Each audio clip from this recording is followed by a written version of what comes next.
Hey everyone! Here's a mini vlog of our LU Quick Getaway. At dito namin naisip mag-book sa Camp Avenue. Anyway, this is the second time that we book here. And meron nga rin para sila ditong security deposit na 1,500.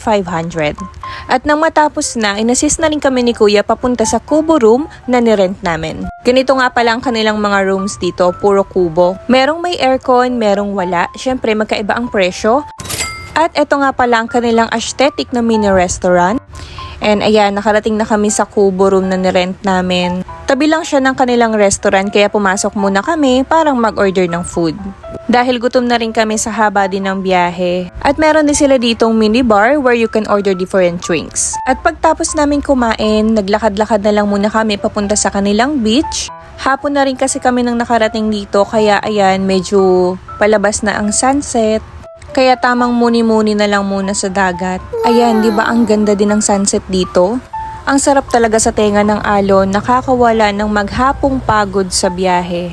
Sabayan mo pa ng gantong kagandang sunset. At ayan na nga ang anak ko, nagsimula na siyang maglaro ng mga sands. Tapos ako, ayan, tamang lakad-lakad lang muna sa Gedli. Since pagod kami, nag-decide muna kami na hindi muna maligo.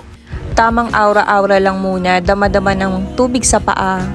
Titigan ang ganito kagandang sunset at i-feel ang malakas na hangin dahil sobrang init nga ngayon.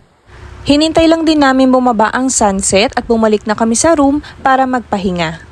And ayan, good morning La Union! After namin mag-breakfast, nagpunta na rin kami sa dagat since 1 day and 1 night lang talaga kami dito dahil didiretso kami ng Baguio mamaya. Ganito nga pala ang kanilang view sa umaga since Monday ngayon, walang masyadong tao, hindi crowded. Kung gusto niyo palang mag-tent, pwede kayo dito. At sa gabi naman, meron silang live band.